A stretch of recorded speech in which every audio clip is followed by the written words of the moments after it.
Yo, it's your boy Jay Boogie back with another video today on this super sunny Sunday.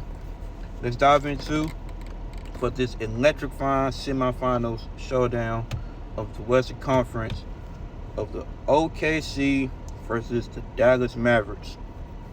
But let's go ahead and dive into the first team I want to talk about is the Dallas Mavericks. I want to give a quick congratulations to them for knocking out the Clippers. They did what they needed to do. They were the more defensively engaged team. They brought more effort and energy on that side of the court. So congrats to them for advancing to the second round and beating the odds. Now, for the Mavericks, for this series, we know that key players are Luka Doncic and Kyrie Irving, and the X factors are Derrick Jones Jr., Daniel Gafford, and P.J. Washington. Flying from the Mavericks this series, they got to limit their turnovers big time against this OKC defense. This OKC defense going to really try to pressure them up, trying to blitz, be physical with them as much as they can, especially onto Luka at the most and Kyrie. And, just don't be stagnant on offense. Just keep moving the ball around, making timely cuts to the basket. Send great off screens, on ball screens. Make OKC move around a lot. Don't just be stagnant on offense. And then just rebound, just out rebound this team because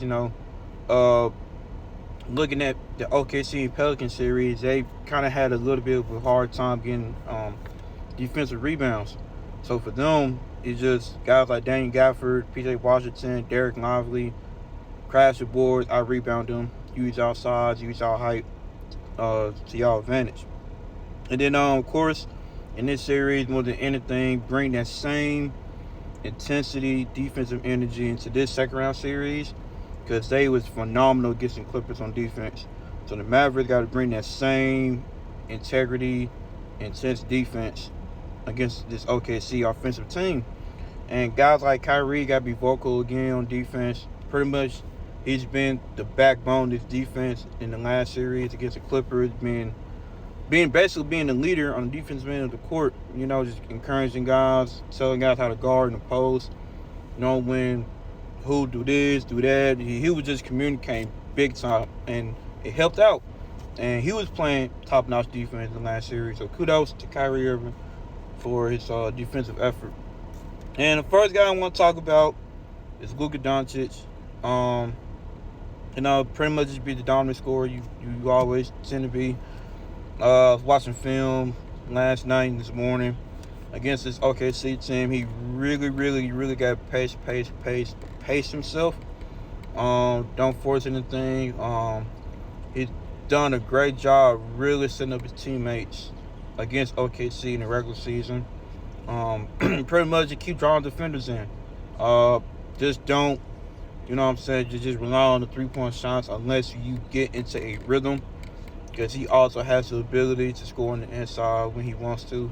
And he got size. And you can, like I said, you can't outpace him because he go at his own pace. So once he go across the three-point line, he do that patented slow down move. When he gets to the free throw line, a little step back mid-range jump shot.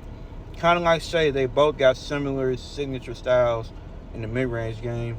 So it's going to be interesting to see who's going to outdo the most on that. And basically, just operating that pick and roll big time. Because, guys like Derek Lively, P.J. Washington, Daniel Gafford are good pick and roll options for Luka Doncic. So operating that a lot. And then for Kyrie Irving, just basically just be Uncle Drew. Just do what you got to do.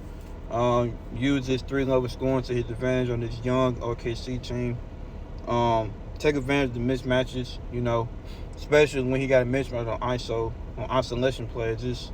It's a wrap. So they better hope they don't get bad switches from OKC, because if they do and Kyrie takes that advantage in isolation, it's a wrap. And expect a lot of double teams from being onto him and Luka Doncic. So I feel like both of them have to be really precise with their playmaking big time in this series. And then once again, I said just be that vocal leader on defense like he was against the Clippers in the first round. He did a great job the whole series on that, playing exceptional defense on James Harden, at times on Paul George. So, I hope and to expect that same type of intensity and energy in this semifinals, because there's going to be one electrifying semifinals matchup. And pretty much just come in clutch and crush moments. When Luka don't get going, just don't be passive. Just take over when you need to, when you have to. So, this pretty much is gonna be an offensive battle for sure. This is gonna be some high scoring games. If everything goes to plan for both teams of how they strategize, things on the defensive end. And then role players like Derek Jones Jr. Just be defensive minded. Lock up shade, play the best defense you can. Use your wingspan. Don't be overly physical because they're gonna call fouls for him at times. Knock down stands through 3-point shooting or threes.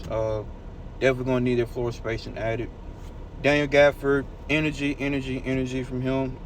Be aggressive onto Shed in the post. Another interior defender, both of them. So pretty much I expect high energy out of him the whole game. And stay out of foul trouble. They're going to really need him on the court, especially on the interior defense, with him and Live being in the paint together. So he got to stay out of foul trouble big time in the series. And P.J. Washington, just don't be one-dimensional when you're scoring, because you can drop to the rim and finish at the rim. So, just be that versatile scorer that they need. And then for Oklahoma City Thunder, they went 3-1 against the Mavericks in the regular season. Of course, their key players is Shai Gilgeous-Alexander, Jalen Williams, Chet Holmgren, and Lou Dort. And I feel like for this series, their key defensive players can get into foul trouble because they got two highly skilled guards of Luka and Kyrie. So I feel like OKC, the biggest thing for them against this team is ball movement, stay out of foul trouble, be disciplined, and stay composed. It's a must. They have to stay composed. And their floor spacing and got knocked down threes, especially when the double team will be on to SGA a lot. First guy I want to talk about is Shai Gilgeous-Alexander. He got to average at least more than 24 points in this series because he got to score a lot. Has to, because he's pretty much the only guy that can create that shot off the dribble on this team. So he has to lead in that. Playmaking got to be top notch because, like I said, the double team going to be coming to him a lot, especially when he gets to that mid post. Pretty much playmake to get his teammates involved in rhythm, and then offensively, be composed, do what you need to do on offense, score the ball very well. He does a great job of knowing to change speed.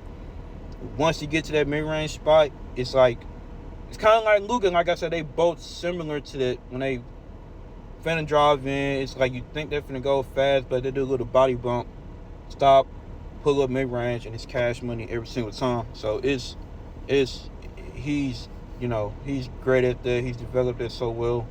And, with the 3-point shooting, and they sag him out too much, they're going under it, knock him down. Jalen Williams has to be the most consistent second scoring option on this team in this series. He's great at transition points. He's great at running the floor with Josh Giddey and SGA. Defensively, like I said, stay out of foul trouble. Do the best you can to Luka and Kyrie. Knock down threes and definitely crash the boards.